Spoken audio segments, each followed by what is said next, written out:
ואחרי שנה התחתנתם. כן, אחרי שנה התחתנו. הוא השתחרר מהצבא, אז גם לא כל כך... למעשה הוא רצה בית. הוא מצא חן בעיניי, כי מה שהערכתי אצלו זה היה היה לו הרבה שכל, גם היום יש לו, והסתדרנו טוב. הייתה לי הרגשה של ביטחון. מה עשיתם? איפה גרתם אחרי שהתחתנתם? אחרי שהתחתנו, החלטנו שאנחנו הולכים למושב, אז אפשר היה להיכנס למושב ולגור. להפך, עוד שמחו שנכנסו למושב.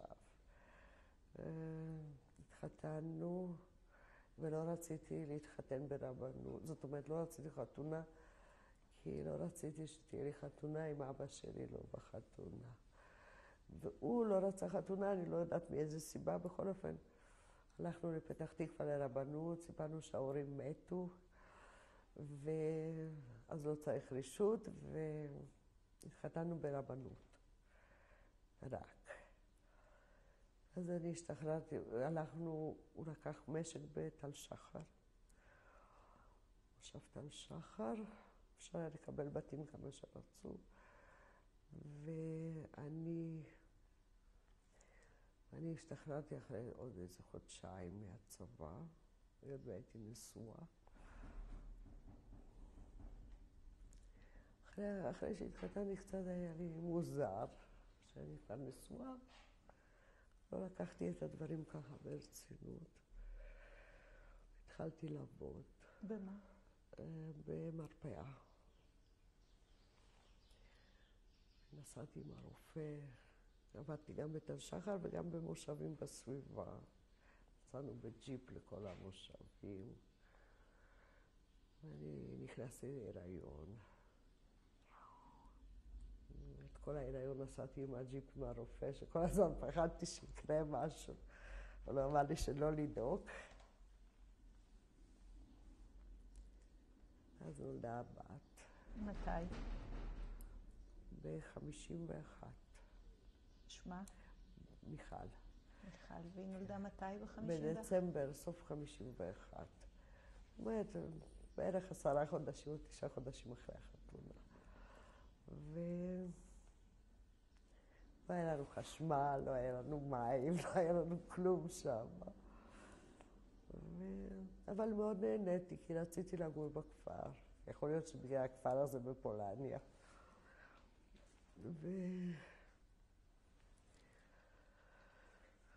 המשכת לעבוד אחר כך? איפה? כן. בתור אחות? לא, אחרי הלידה כבר לא. היה לנו כבר פרות, והייתי חולבת, והייתי חוצרת ירק. ואפילו הווטרינר התפלא, הוא אמר לי, אני לא יודע מתי הלכת ללדת ומתי חזרת, וכל הזמן את ברפת. אבל אלו לא היו חיים קלים.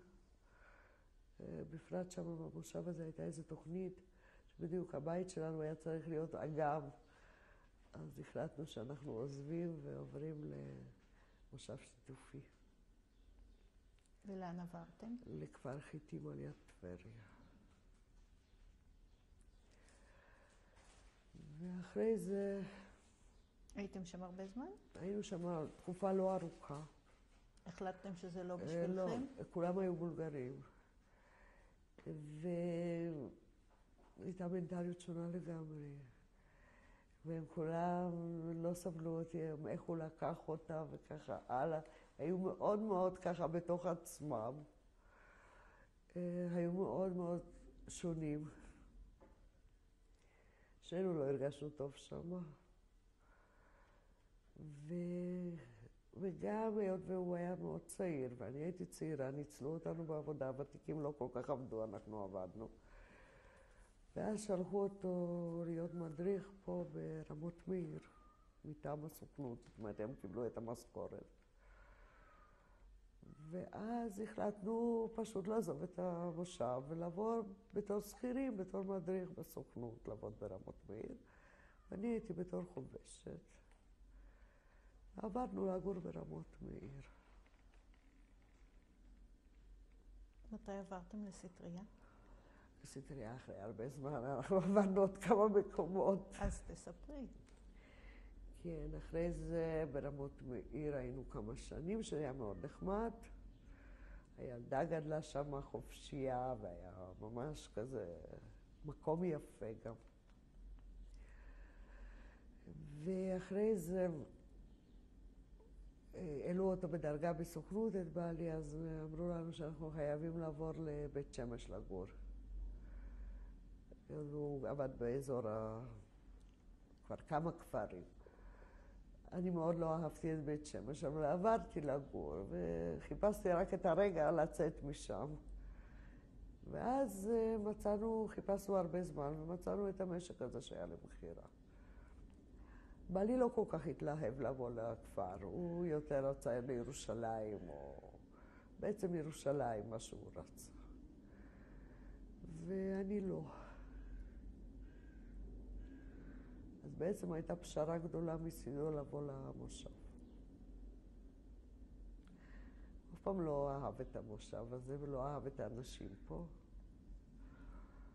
אבל היינו כאן, אחר כך נסענו לחו"ל. לתקופה? לתקופה של 2 לקניה. הוא היה שם מדריך חקלאי? הוא היה שם מדריך מטעם המחלקה לשיתוף פעולה. שבעצם אני מאוד רציתי גם, ושנינו רצינו, אבל יותר אני. חזרנו משם. היה לכם שם טוב? עם הקשיים היה טוב, עם כל הקשיים. לא היה נוח בהתחלה שם, זה היה בתקופה מאוד סוערת בקניה. אבל עם כל הקשיים זה היה טוב. חזרנו לארץ, פה למושב. ואז הוא שוב פעם התחיל לעבוד, ולא מצא את עצמו כבר בארץ, אז נסענו לשליחות בפרס. ושם היינו קרוב ל5 שנים. בשנים של השח. בשנים של השח. גם שם מאוד נהניתי. אחר כך חזרנו לארץ. אמא שלי כבר הייתה חולה. על איזה שנה אנחנו מדברים? אנחנו מדברים על 71. 72 אנחנו מדברים. כבר איזה 2 קודם אמא שלי הייתה מאוד חולה, והייתה לי הרגשה מאוד לא טובה שאני נמצאת באיראן והיא פה. ומה שאני שמחה שהיא עוד באה לבקר פעם אחת. והרגשתי מאוד לא בסדר. היא הייתה לבד בבית, והיא הייתה חולה. היא המשיכה לגור בצפת? היא המשיכה לגור בצפת, והיה לה המון מחלות. וכל פעם התאשפזה. ואחי לא כל כך, היו לו גם ילדים וגם משפחה, ולא כל כך. אז רציתי לחזור מאוד. גם יצא ככה שחזרנו. אבל רציתי לבנות פה את הבית בכדי שיהיה מקום גם לאמא. שנוכל להיות קרוב, כי לצפת היה לי מאוד קשה לנסוע. ובעלי כזה הסכים ולא הסכים. בעצם זה מה שגמר לנו את היחסים בינינו. כי הוא לא התלהב. הוא כל פעם אמר לי, בעצם אמא שלך חולה בגלל זה שהיא רוצה... היא לא חולה, שאת באה לארץ היא חולה, אבל אני ידעתי שהיא חולה באמת. וחזרנו לארץ ורציתי לבנות פה, והוא לא כל כך רצה. אני החלטתי שמה שלא יהיה, אני בונה, כי גם עבדתי שם את השנים האלו באיראן. באיראן? כן. ובסוף עבדתי מאוד קשה. אז החלטתי שמגיע לי לפחות לבנות בית. והוא אמר שאין לו מספיק כסף בשביל בית, כמו שאני רוצה. הוא אמר שהוא חייב להמשיך לנסוע לדרום אמריקה. ושם שלחו אותו, ואני נשארתי כאן. עם מיכל? מיכל למדה אז באוניברסיטה, כבר הייתה אחרי צבא. ואימא שלי קיבלה אירוע מוחי, ואני בדיוק התחלתי לבנות. אז הייתי נוסעת לעפולה, הייתה בבית חולים בעפולה, ופה באנו ושם. כך לקחתי אותה הביתה, וזה היה מאוד קשה בבית לא גמור. הייתי לבד, ולא היה לי עוד רישיון נהיגה. הייתה תקופה מאוד קשה.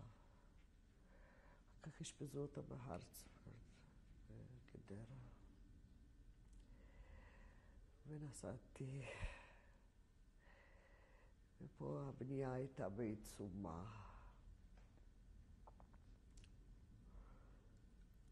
בא לי בכל הזמן לחץ שאני אעזוב את הכל ושאני אבוא. לדרום אמריקה. לדרום אמריקה. והבת גם רצתה לבוא, לפחות בחופש. ופה הבית לא היה גמור, וגם לא היה לי מספיק כסף לגמור את הבית, אבל איכשהו הסתדרתי, אבל הייתי גם במצב כספי קשה בגלל הבנייה. ואימא שלי היה לה כוח רצון מאוד חזק, היא הזמינה פיזיותרפיה ועשתה הכל בשביל להבריא. והיא פחות או יותר התאוששה ועברה לצפת. חזרה לבית שלה. ואני חשבתי שעוד מעט אני גומרת לבנות, ואני אוכל לקחת אותה ואחר כך לנסוע. הבית יהיה שהיא תוכל להיות פה. ואני אסע לתקופה קצרה לדרום אמריקה. והיא חזרה לצפת, היא הייתה שם איזה שבוע, ופתאום קיבלתי הודעה שהיא נפטרה.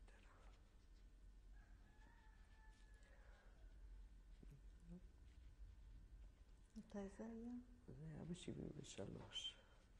זה היה לך ואפילו קשה. היה לי מאוד קשה, ואפילו לא יכולתי להודיע לבעלי, כי אני לא יודעת, הוא לא היה במקום אחד. הוא כבר יצא לה. היינו צריכים להיפגש בניו יורק. ולא היה לי לאן, לא ידעתי איפה, הוא לא יכולתי להודיע לו, גם בחברה שהוא עבד בה לא ידעו.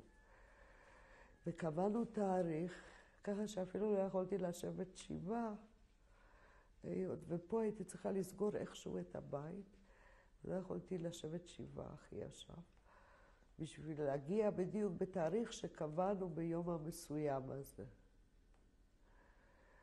והגענו לניו יורק, אני והבת, התוכנית הייתה להיות בפריז ולהיות בלונדון, אבל כבר שום דבר. פשוט הייתי חייבת להגיע לאותו תאריך עם אותו מטוס. הגענו לניו יורק, לקנדי, ופגשתי אותו, הוא מאוד נראה טוב, כי בקושי הכרתי אותו, הוא עשה דיאטות שם, נראה טוב.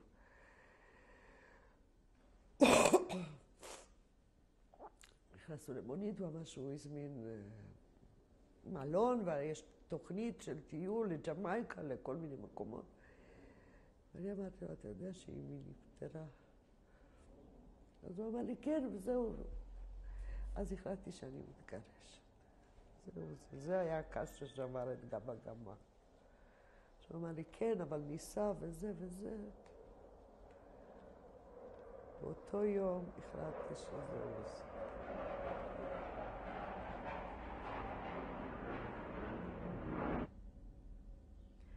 היה לך קשה.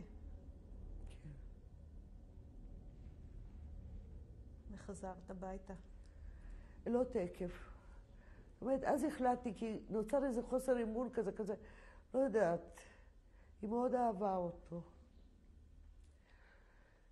אני גם לא שונאת אותו היום, אבל זה פתאום נוצר לי כזה דבר. אבל אני לא אמרתי לו כלום.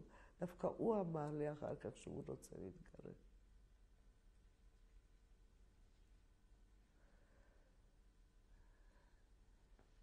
חזרת ארצה ומאז? לא, נסעתי עוד פעם. נסעתי עוד הפעם. אני אז חזרתי, הייתי עם הבת, אז פרצה מלחמת יום הכיפורים. בדיוק היינו שמה.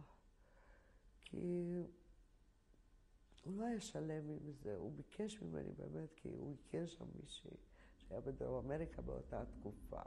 זאת אומרת, לפני שאני הספקתי, אני חשבתי שצריך, אבל הוא אמר את זה. והייתה איזו תקופה שהייתי שם, באמת מקום יפהפה בקולומביה. אבל לא יודעת, רציתי לחזור לארץ. חזרתי, מצאתי עבודה, התחלתי להסתדר. מה עשית? הדבר הכי מוזר שיכול להיות. הלכתי לעבוד בכלא רמלה, בבית חולים.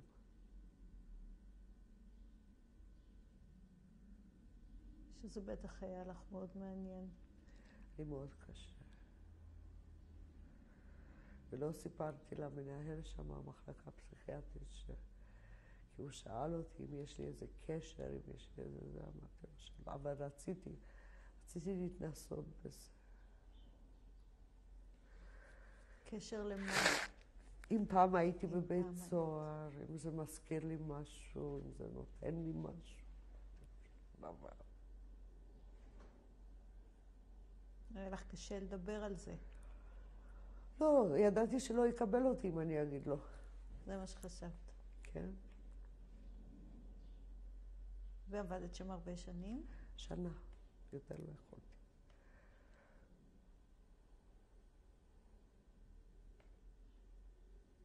ואחרי זה מה עשית? אחרי זה נסעתי עוד פעם לקולומביה לאיזו תקופה. מיד חזרתי. אחרי זה עבדתי בבית אבות בנווה עמית.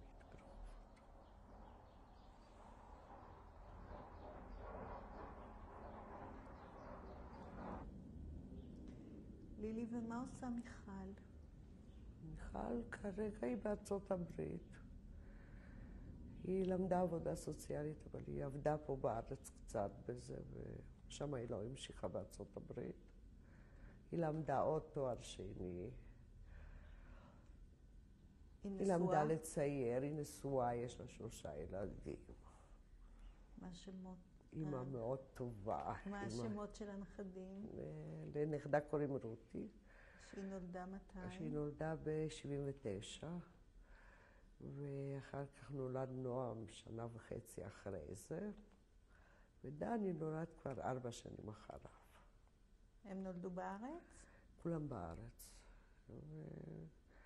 ובאיזשהו שלב הם נסעו פעם לאנגליה בשליחות, בעלה עובד במחשבים, אז שלחו אותו לאנגליה לתקופה של 2 שנתיים. היה מאוד נחמד, נסעתי פעמיים שם, היה מאוד נחמד. שהילדים, עוד דני לא היה. שדני נולד בנס ציונה. כולם בעצם נולדו בארץ, אבל הם גרו בנס ציונה. ובאיזשהו שלב הם לפני 10 שנים נסעו לארצות הברית. נפגשת איתם? כן. לפעמים אני נוסעת, לפעמים הם באים. בתקופה הראשונה נסעתי כמעט כל חצי שנה. היה לך קשה. כן, אבל מצד אחד די שמחתי שהם שם.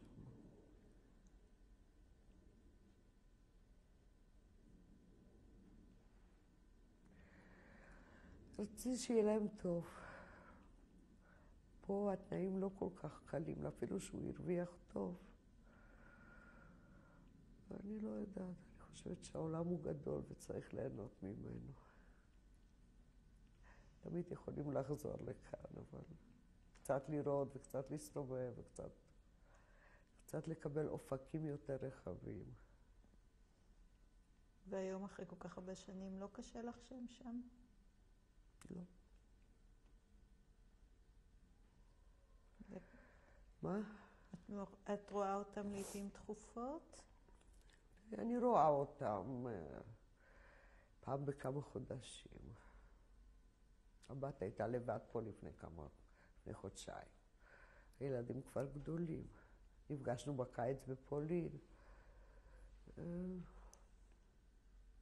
אני לא מסוג האימהות האלו שנדבקות לילדים. אני חושבת שזה לא כל כך טוב. רוצה לספר משהו על הטיול שלך לפולין עם מיכל? כן. מי נסע?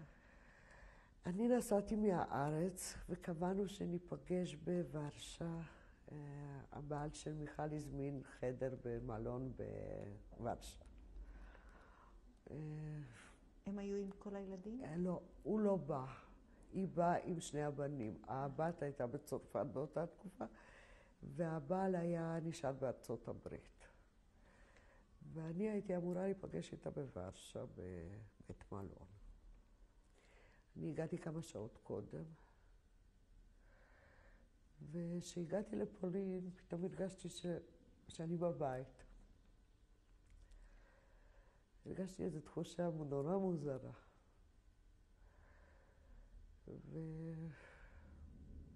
וישר נסעתי למלון, ישר התמצאתי. היה לי טוב, הרגשתי קלה, הרגשתי בבית, במקום, הגעתי למלון, הכל, כאילו שאף פעם לא עזבתי.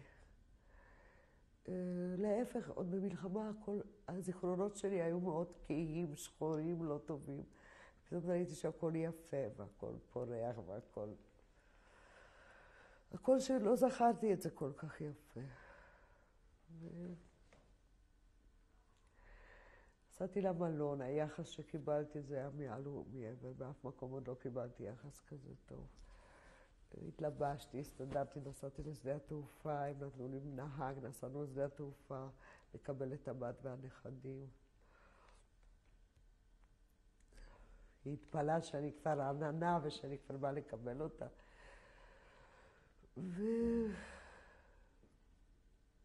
וממש היה לי טוב.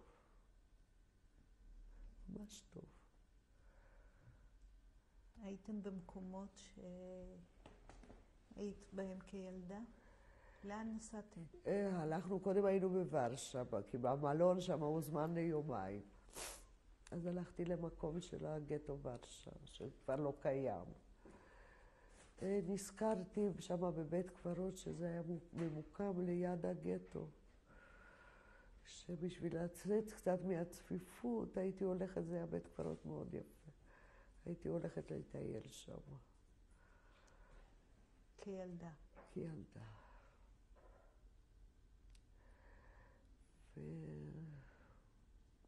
את הגטו לא זכרתי וראיתי את הריק. והלכתי לפסל הזה כמובן. וורשה נהניתי מהעיר העתיקה שזכרתי אותה מקודם. נזכרתי בה, זכרתי אותה אחרת ופתאום ראיתי אותה אחרת כזה. זה היה יותר שטוח כזה הזיכרון של העיר. פתאום זה קיבל... ונהניתי מכל רגע, לא היה לי דבר כזה בחיים. ונסעת איתה גם לקרקוב? נסענו לקרקוב ברכבת, ועם כל אחד מצאתי שפה משותפת. הייתה חגיגה אחת גדולה. נסענו לקרקוב, בית מלון, היה לנו שם מוזמן. ואז נורא התלבטתי אם לחפש את הבת דודה של אמא שלי או לא. בעצם היא בת דודה שלי, כי אבא שלי היה בן דוד של אמא שלי. לא ידעתי באיזה תגובה, לא ידעתי אם היא חיה, לא ידעתי כלום. והבת שלי דווקא אמרה לי, תחפשי, ולקחנו ספר טלפון. ומצאנו 6 כאלו. אותו שם משפחה ואותו איך קראו לה? מרגוז'טה וויז'ניאק. היו 6, אז ממש לא היה לי אומץ לטלפן. אז סימנתי את כל 6, סימנתי ל1, אז לא היה מזכירה אוטומטית, אז תכף הבנתי שזה לא. השנייה לא היה אף אחד בבית, השלישית, שאלתי אותה אם לאבא שלה קראו כך וכך. אז אמרה לי כן. אז אמרתי לה מי אני, והיא אמרה לי בואי מי את. ונסעת אליה. נסעתי אליה, התברר שהיא גרה כמה 200 מטר מהמלון, והיא מאוד שמחה. היא אמרה לי, את תשמעת. אמרתי לה, את זוכרת אותי שהייתי בת 10 פעם אחרונה ראיתי אותה, כי לא ראיתי אותה גם בזמן המלחמה כמעט. היא לא שמחה, ואני מאוד שמחתי. הרגשתי בעצם שחבל שלא יצרתי קשר קודם. בעצם אמא שלי ניתקה איתה את הקשר. והיא די התחשבנה, לא איתי. ואחר כך הייתי אצלה כל יום. אישה בת 80. אבל אני זוכרת דברים שאני רוצה לשמור אותם בשבילי בעצם. אישה מאוד לא רגילה כזו.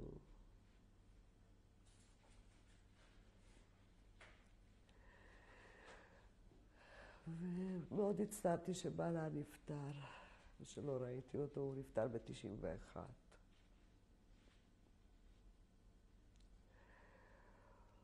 יש לה משפחה? יש לה בן באוסטרליה, היא לבד בפולין.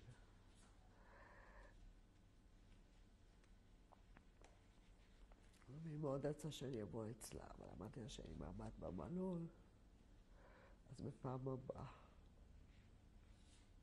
ויכולנו לדבר בלי סוף.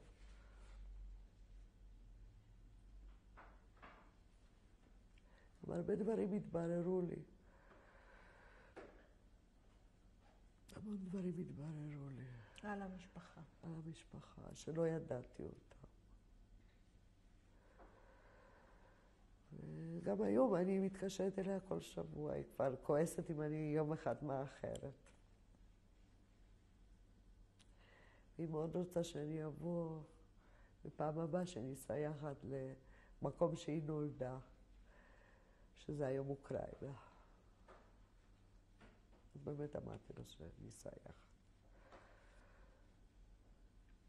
היא מאוד רצתה שהבן שלה ייצור קשר עם הבת שלי. אז הבן שלה באמת יצר קשר, אבל הבת שלי התאכזבה שהוא כעס עליה שהיא לא יודעת פולנית. הוא היה בטוח שהיא מקרובה שלו, היא חייבת לדעת פולנית. כי הוא פולני לכל דבר בעצם. מאוד היה חשוב לה שהם יהיו בקשר. לא נשארו הרבה. כן. וגם לא היה חשוב כי אין לו אחים, אין לו אף אחד. זאת אומרת שהקשר האחרון שלו עם המשפחה זה בעצם דרך הבת שלי.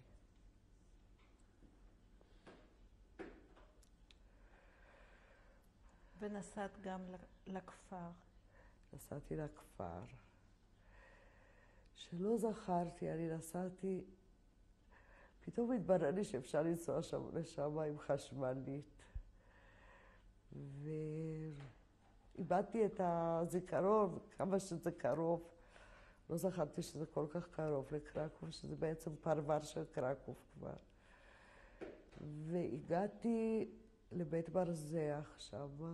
לא זכרתי גם איפה הכפר בדיוק. קוצמיז'וב זה התחנת רכבת, אבל יש שם, הכפר הוא איזה 2 קילומטר משם. אני זכרתי רק את קוצמיז'וב. והגעתי לתחנת רכבת שם שהייתה. שם היה איזה בית מרזח, הגעתי עם הבת ועם 2 הנכדים. הטקסי הוריד אותנו שם, וזכרתי, זה היה קוצמיז'וב. אני באה לבית מרזח, עכשיו ישבו מלא שיכורים, ובעלת הבית מרזח, שאלתי אותה איך אני מוצאת, לא ידעתי את שם המשפחה של החברה שלי. לא ידעתי את שם, כי התחתנה כבר, ידעתי שהיא נשואה. אז שאלתי לפי הכינוי שלה, שאלתי על ללקה. זה לא השם שלה, זה היה הכינוי שלה. אז אני אומרת, זו שהיא הבת של זה. אז אמרתי לה, כן, זה הבת של נובק. אז היא לא אמרה נובק, היא גם אמרה את הכינוי שלו, שקראו לו פאניץ', זה פריץ כזה. אדון. אדון. אז כל השיכורים אמרו, נלווה אותך, אמרתי, לא, זה בסדר, אנחנו נמצא. הלכנו קצת, אז פתאום הלכה איזו אישה בדרך, ובאמת הדרך התפצלה ולא זכרתי, ממש לא זכרתי. והיא אמרה שהיא תראה לי בדיוק איפה, כי היא גרה בית ליד. אז התחלתי לדבר איתה, והיא אומרת, את פעם גרת פה בכפר הזה.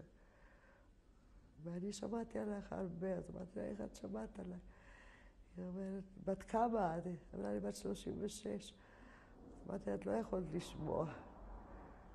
אז היא אמרה לי שהיא שמעה, סיפרו לה.